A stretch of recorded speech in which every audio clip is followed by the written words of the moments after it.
ಸಕ್ರಿಯ ರಾಜಕಾರಣಿಗಳಿಗೆ ಗೌರವ ಡಾಕ್ಟರೇಟ್ ನೀಡದಿರಲು ತುಮಕೂರು ವಿಶ್ವವಿದ್ಯಾಲಯ ನಿರ್ಧರಿಸಿದೆ ಎಂದು ಕುಲಪತಿ ಪ್ರೊಫೆಸರ್ ಎಂ. ವೆಂಕಟೇಶ್ವರಲು ತಿಳಿಸಿದ್ದಾರೆ. ರಾಜ್ಯ ಸಚಿವ ಸಂಪುಟ ಪುನರ್ರಚನೆ ಹಾಗೂ ವಿಸ್ತರಣೆ ಕುರಿತ ಚರ್ಚೆಗಳು ಜೋರಾಗಿರುವ ಬೆನ್ನಲ್ಲೇ ಸಚಿವ ಸ್ಥಾನ ಪಡೆಯಲು ಕಾಂಗ್ರೆಸ್ನ 40ಕ್ಕೂ ಹೆಚ್ಚು ಹಿರಿಯ ಹಾಗೂ ಕಿರಿಯ ಶಾಸಕರು ಹೈಕಮಾಂಡ್ ಮಟ್ಟದಲ್ಲಿ ಭಾರೀ ಲಾಬಿ ನಡೆಸುತ್ತಿರುವುದಾಗಿ ತಿಳಿದುಬಂದಿದೆ. ಕನ್ನಡದ ಜನಪ್ರಿಯ ರಿಯಾಲಿಟಿ ಶೋ ಬಿಗ್ ಬಾಸ್ ಹೊಸ ಸೀಸನ್ಗೆ ಸಿದ್ಧತೆ ಆರಂಭವಾಗಿದೆ. ಈ ಬಾರಿ ವಿಶೇಷವಾಗಿ ಜನಸಾಮಾನ್ಯರಿಗೂ ನೇರ ಪ್ರವೇಶದ ಅವಕಾಶ ಕಲ್ಪಿಸಲಾಗಿದ್ದು, ಆಸಕ್ತ ಅಭ್ಯರ್ಥಿಗಳಿಂದ ಅರ್ಜಿಗಳನ್ನು ಆಹ್ವಾನಿಸಲಾಗಿದೆ. ರಾಜೀವ್ ಗಾಂಧಿ ರವರು ನನಗೆ ಅವಕಾಶ ಕೊಟ್ಟರು, ಸೋನಿಯಾ ನಾಯಕತ್ವದಿಂದ ಪಾಠ ಕಲಿತೆ. ಗಾಂಧಿ ಕುಟುಂಬವನ್ನು ಕೊಂಡಾಡಿದ ಡಿಕೆ ಶಿವಕುಮಾರ್. ಸಂಚಾರ ನಿರ್ಬಂಧ ಇರುವ ರಸ್ತೆಗಳು.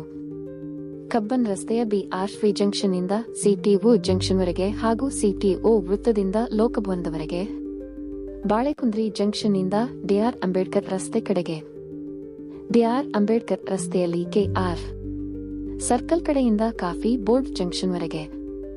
ರೇಸ್ಕೋರ್ಸ್ ರಸ್ತೆಯಲ್ಲಿ ಟ್ರಿಲೈಟ್ ಜಂಕ್ಷನ್ನಿಂದ ಸುಬ್ಬಣ್ಣ ಜಂಕ್ಷನ್ವರೆಗೆ ಹಾಗೂ ಜೆಡಿಎಸ್ ಕ್ರಾಸ್ನಿಂದ ಸುಬ್ಬಣ್ಣ ಜಂಕ್ಷನ್ವರೆಗೆ. ಕ್ಲೀನ್ಸ್ ಜಂಕ್ಷನ್ ಕಡೆಯಿಂದ ಸಿಟಿಒ ಜಂಕ್ಷನ್ ಕಡೆಗೆ. ಕ್ಲೀನ್ಸ್ ಜಂಕ್ಷನ್ನಲ್ಲಿ ಸೆಂಟ್ ಮಾರ್ಕ್ಸ್ ರಸ್ತೆಯಿಂದ ಸಿಟಿಒ ಜಂಕ್ಷನ್ ಕಡೆಗೆ.